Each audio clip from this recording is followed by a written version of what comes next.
راهو بان الحل، بان حل مشكل كبير في المنتخب الوطني. تقولوا لي يوسف احنا ما لقيناش نوطرينا، جيت هضرنا على الحل تاع مشكل كبير في المنتخب. ماشي هو الحل تاع نوطرينا باش ما نسبقش الامور، لكن الحل الخاص بحراسه المرمى.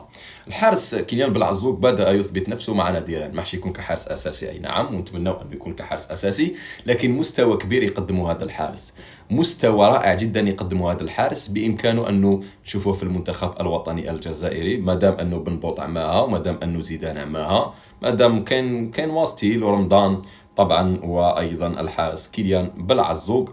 في حصه روح الرياضيه دخلنا في جدل، هل هذا الحارس يستحق الفرصه تاعو ام لا في المنتخب الجزائري؟ يعني سن صغيره وعنده مستوى وتفاصيل كثيره، دونك اسكي يستاهل انه يكون في المنتخب الوطني الجزائري ام لا؟ ما نطولش عليكم، خليكم تشوفوا هذا الفيديو من حصه روح رياضيه على قناه الشباب تيفي.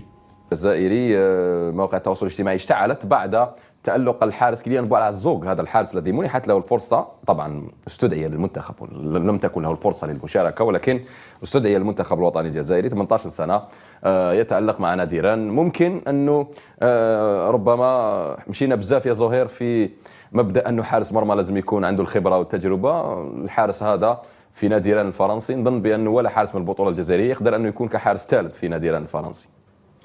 اول شيء يوسف، يعني ما نقدروش نقيسوا بهذه المعايير اللي تقيس بها انت، تقول انه هذا الحارس نقولوا باللي عليه خبره ولا لاعب فيران، ولا لانه مازالوا حارس شاب، ما عادش نقولوا حارس. بالعكس قلت لك ماشي لازم الخبره باش نمنحوا الفرصه.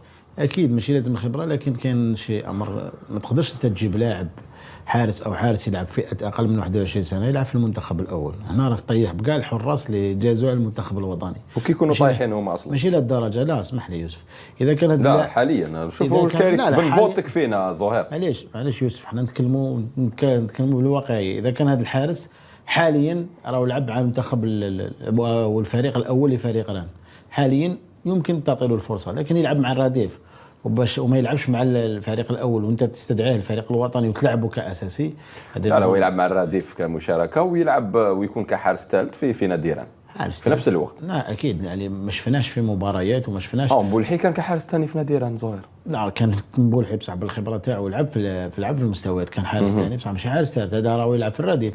واليوم هذا الحارس ما دام راهو في الفريق الاول لفريق ران، مع مرور الوقت راح يكون ربما هو مستقبل المنتخب الوطني. نتمنى ان شاء الله. هي ديجا الاستدعاء تاعو للمنتخب الوطني كان ربما راح يخليه يحفزه باش يزيد يتالق، وهذا راح نستفادوا منه ان شاء الله في القريب العاجل ان شاء الله. ان شاء الله. حمد، هي احنا رانا بدون مدرب وما بالناش مستقبل المنتخب ونهضروا على الحارس، يعني هذا اصلا مبدا غلط، ولكن تالق لافت للحارس الجزائري. وايضا هي في هذه الفتره يقول لك ما ديرش عليها بزاف، لانه تمنح الفرصه لكل لاعبين الشباب باش المدرب يعرف واش من لاعبين اللي يعتمد عليهم في يعني بدايه الدوري. ولكن التألق تاعو اللافت الان ممكن انه يمنح له تلك الثقه، ويمنحنا ايضا ربما ثقه لما لا لايجاد مستقبل لحراسه مرمى كره القدم الجزائريه، خاصه انه الحارس الاول والثاني تاعنا تاكدنا باللي ما عندناش. بالفعل يوسف، بالفعل. وانت قلت كلمه ندي عليك اخر كلمه تاع ما عندناش حراس يوسف، صح؟ ما عندناش. كي تجي تشوف واش عندنا مستوى الحراس الجزائريين ونشوف بلعزوق جبد بينالتي، يقول لك الغريق يستنجد بقشه. كي تكون انت غرقان اي حاجه صغيره ولا تفسرها على اساس انها ان شاء الله تكون الحل. باش نقول لك الجمله ونقولوها بتحفظ، منصب الحراسه في المنتخب الجزائري يحتاج لمنافسه من مستوى اخر، يحتاج لمنافسه اعلى، يحتاج لنوعيه مختلفه. النوعيه هذيك حاليا بمستوى الحراس اللي راهم كاع كما راهم مستوى الحراس يخوفوا، باش ما نقولوش كلام واحد اخر. التألق بالعزوق ولو انه مباراة تحضيرية هي، بارك الله فيك، ما يقدرش يكون حكم مع كلوب بروج، ما يقدرش يكون حكم نهائي. وقتاش يكون الحكم؟ عندما يكرر هذا الاداء في المنافسات الرسميه. خاطش كلمه مهمه جدا قالها زهير، حارس ديال المنتخب الجزائري ما يكونش حارس فريق الرديف. تما ان شاء الله يحجز المكان تاعو كاساسي، هو البنيه المورفولوجيه تاعو، رياكسيون تاعو، ردات الفعل تاعو، عنده الموهبه ان شاء الله برك يؤكد هذا الشيء، يؤكد هذا الشيء في المباريات الرسميه وبتكرار المنافسه. خاطش في النهايه ما عندناش. وتوافق الفكره انه في بعض الاحيان عندما لا توجد الحلول المنتخب يخدم اللاعب اكثر من انه اللاعب يخدم المصلحه، يعني بمبدا انه اسم اللاعب ما يكونش ربما عنده ذلك الاسم الكبير باش يلعب كاساسي. مثلا اسماعيل بن ناصر في بدايته مع المنتخب فادوا المنتخب الحق للميلان، رياض محرز فادوا المنتخب الحق لنادي مانشستر سيتي. لماذا لا نرى بالعزوق تمنح له الفرصه في المنتخب الوطني ويكون كحارس للمنتخب يعني؟ اما انه ضد هذه الفكره انت احمد، لانه لو نروحوا الحراس اللي كانوا واجدين، بن بوط جاب كاس الكاف، دخل في مباراه النمسا اعطى لهم 3 اهداف. نتحدثوا على زيدان اللي تسدد له كره تدخل كرتين، يعني الكثير من الامور التي كانت سلبيه نوعا ما في المونديال. هي قبل ما نتكلموا على أن المنتخب يفيدوا، أي حارس يتألق راح يفيد المنتخب بشكل كبير، لأن المنتخب يحتاج حارس يمنح الثقة للزملاء تاعو، يحتاج حارس يمنح الثقة للمدافعين تاعو، ثم هو راح يفيدك أكثر.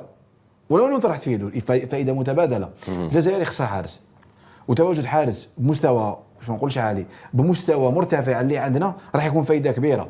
اما انا كي شفت ضربة الجزاء هذه، الحل تاع الحراسه راهو عندنا، لكن لازم تكون عندنا الشجاعه فقط. شاهدوا هذا الفيديو.